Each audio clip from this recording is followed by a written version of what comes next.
तो last part में हमने देखा था कि बो फैन की एक्स गर्लफ्रेंड लिन लिन और मिस्टर मा ने बो फैन को एक वेटर समझ लिया था, जिसके बाद वो उसकी इंसल्ट करने लगे थे। लेकिन तभी वहाँ मिस्टर डोंग ने आकर वो रेस्टोरेंट बो फैन के नाम कर दिया था। ये देखकर उस रेस्टोरेंट के मैनेजर समेत सभी चौंक गए थे। अब आगे तो इस पार्ट की शुरुआत में वो मैनेजर बो फैन के पास आते हुए कहता है कि सारी गलती मेरी है, मुझे पता नहीं था कि मिस्टर मा के प्राइवेट रूम में आप हो जो मेरा बॉस बनने वाला है। ये सुनकर बो फैन उससे कहता है कि क्या तुमने रिजर्वेशन रिकॉर्ड चेक करे थे? मेरी दोस्त ने इस रूम को बुक करा है, ये मिस्टर मा का रूम नहीं है, पर तुमने सिर्फ मेरे कपड़े देखकर मुझे जज कर लिया, इसलिए तुम यहाँ काम नहीं कर सकते।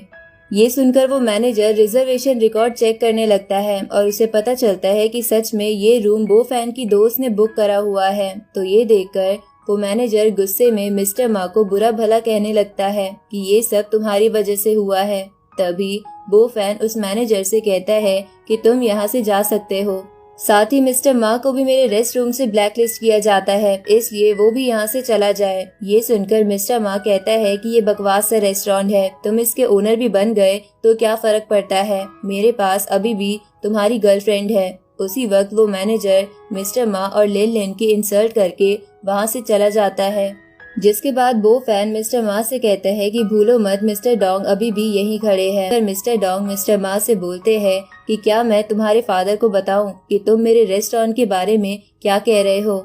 इस पर मिस्टर मा बोलता है कि मेरा वो कहने का मतलब नहीं था, मैं तो बस बो फैन को सबक सिखाने के लिए ये बोल रहा था। इस पर मिस्टर डोंग कहते हैं डॉक्टर बो फैन ने मेरे बेटे की जान बचाई है, इसलिए उनके बारे में तुम्हें जो भी बोलना है सोच समझ कर बोलना। ये सुनकर मिस्टर मा वहाँ से जाने लगता है, लेकिन लिन लिन उसके पीछे नहीं आ रही थी, बल्कि वो तो बो फैन को ही देखे जा रही थी। तो मिस्टर मा लिन लिन से बोलता है कि क्या इतना शर्मिंदा होकर भी तुम्हारा पेट नहीं भरा जो अभी भी वहीं खड़ी हो, चुपचाप मेरे साथ चलो। पर तभी लिन लिन बो फैन के पास जाकर उससे कहती है कि डार्लिंग, मुझे तुम्हें समझने में भूल हो गई, इसलिए हमारी पुरानी दोस्ती के रहते क्यों ना हम दोबारा रिलेशनशिप में आ जाए। ये देखकर मिस्टर मा लिन लिन को गाली देते हुए कहता है कि मैं तुमसे एक बार और पूछ रहा हूँ कि तुम मेरे साथ आ रही हो या नहीं। पर लिन लिन उसे इग्नोर करते हुए बो फैन से कहती है कि मैं इस पागल की मीठी मीठी बातों से बेवकूफ बन गई, पर अब मैं इसके पास नहीं जाऊंगी,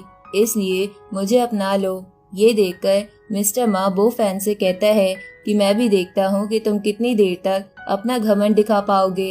एक बार मिस्टर डोंग को यहाँ से जाने दो, तब मैं तुम्हें सबक सिखाऊंगा। इधर बो फैन लिन लिन से परेशान हो चुका था, तो मिस्टर डोंग उससे पूछते हैं कि डॉक्टर बो फैन, अगर आपको सही लगे तो क्या मैं किसी वेटर को बुलाकर इसे बाहर निकलवा दूं। इस पर बो फैन कहता है कि ये हमारा प्राइवेट मैटर है, इसमें आपको इन्वॉल्व होने की नीड नहीं है।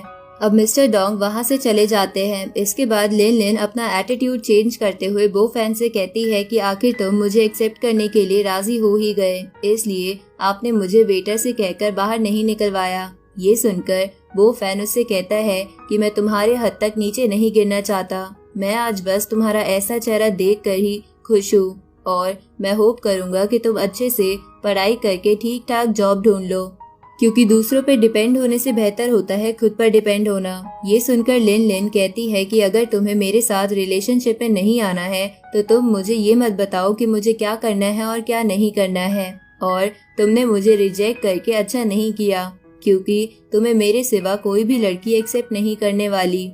तभी चूचू वहाँ आ जाती है और कहती है कि मैं बो फैन की गर्लफ्रेंड हूँ। तो चूचू को देखकर लिन लिन का मुंह खुला का खुला ही रह जाता है, क्योंकि चूचू उससे लाख गुना सुंदर थी। इसलिए लिन लिन बोलती है कि तुम झूठ बोल रही हो, ऐसा होना नामुमकिन है, बो फैन की कोई भी गर्लफ्रेंड नहीं बन सकती। ये सुनकर चूचू बो फैन को किस करके दिखाती है कि वो सच में उसकी गर्लफ्रेंड है, लेकिन लिन लिन को अब भी विश्वास नहीं हो रहा था, इसलिए वो कहती है कि तुम झूठ बोल रही हो, जरूर इसने तुम्हें हायर किया है फेक गर्लफ्रेंड बनने के लिए। इस पर चूचू कहती है कि मैं तुम्हें बता दूं कि मैं क्वीन ग्रुप की वाइस प्रेसिडेंट हूँ और किसी में इतनी हिम्मत नहीं है कि मुझे हायर कर सके। तभी बो फैन चूचू से पूछता है कि तुम यहाँ कब आई थी। इस पर चूचू कहती है कि मुझे यहाँ आए हुए बहुत समय हो गया है, मैंने बाहर रहकर सब कुछ सुन लिया था। इसके बाद चूचू लिन लिन से कहती है कि ये सब तुम्हारी वजह से हुआ है, अगर तुम्हें पैसों से प्यार ना होता तो मुझे बो फैन जैसा अच्छा बॉयफ्रेंड कभी ना मिलता। इस पर लिन लिन बोलती है कि सभी लड़कियों को पैसों से प्यार होता है। तुम्हें क्या लगता है कि हर लड़की तुम्हारी तरह बो फैन को पसंद करेगी? मैं तो बस एक अच्छी लाइफ पाने की कोशिश कर रही थी और उसमें गलत क्या है? इस पर चूचू कहती है कि हर किसी के पास चुनने के लिए अलग अलग चीज होती है। तुमने पैसों को चुना और मैंने बो फैन को। ये सुनकर लिन लिन गुस्से में वहाँ से जाने लगती है, लेकिन तभी चूचू लिन लिन के हाथ का ब्रेसलेट देखकर उसे रोकते हुए कहती है कि मुझे तुम्हें कुछ बताना है। इस पर लिन लिन बोलती है कि अब बताना क्या बाकी रह गया है, तुमने तो इतना सब बोल ही दिया है। इस पर चूचू कहती है कि मुझे लगता था कि तुम स्मार्ट हो, पर तुम तो सिर्फ पैसे के पीछे पागल हो। तुम्हें तो असली और नकली के बीच का फर्क भी नहीं पता। इसके बाद चूचू लिन लिन से कहती है कि जो ब्रेसलेट तुमने पहना है वो केमिकल से बना है और ये तुम्हारी बॉडी के लिए काफी हार्मफुल है। इससे तुम्हें कैंसर भी हो सकता है। ये सुनकर लिन लिन कहती है कि ये इम्पॉसिबल है। मिस्टर मा ने खुद मुझे ये जेड ब्रेसलेट गिफ्ट करा था। इसकी कीमत $20,000 से ज्यादा है और मेरे पास इसका सर्टिफिकेट भी है। इस पर चूचू कहती है कि जेड ज्वेलरी इंडस्ट्री बहुत ज्यादा कॉम्प्लिकेटेड है और मेरी फैमिली बहुत सालों से ये बिजनेस कर रही है, इसलिए मेरी नजरें उस सर्टिफिकेट से ज्यादा वैल्यूएबल है और मैं तुम्हें ये प्रूव भी कर सकती हूँ। इसके बाद चूचू एक चॉपस्टिक हाथ में रखते हुए कहती है कि ऐसी ज्वेलरी को आइडेंटिफाई करना बहुत आसान होता है। अगर इस पे कोई मेटल की चीज मारी जाए तो इसके साउंड बड़ी क्लियर आती है, लेकिन अगर ये नकली हो तो इसमें से बस 1 सेकंड के लिए साउंड निकलकर बंद हो जाती है। अब चूचू उस ब्रेसलेट पे मेटल की चॉपस्टिक मारती है जहाँ उसमें से बहुत कम आवाज आती है। तो ये देखकर लिन लिन को विश्वास हो जाता है कि वो ब्रेसलेट नकली है, इसलिए वो उसे उतार कर तोड़ देती है और मिस्टर मा को बुरा भला कहने लगती है। तभी चूचू बोलती है कि तुम्हें क्या लगता है कि तुम्हारा ये पर्स भी असली है, पर मैं बता दूं कि ये भी नकली है और ऐसे फेक पर्स तुम्हें कई सारे इल्लीगल डीलर्स दे सकते हैं। ये सुनकर लिन लिन बोलती है कि बकवास बंद करो। ये पर्स मिस्टर मा के दोस्त ने यूरोप से लाकर मुझे दिया था और इसकी कीमत $40,000 से ज्यादा है। ये फेक बिल्कुल नहीं हो सकता।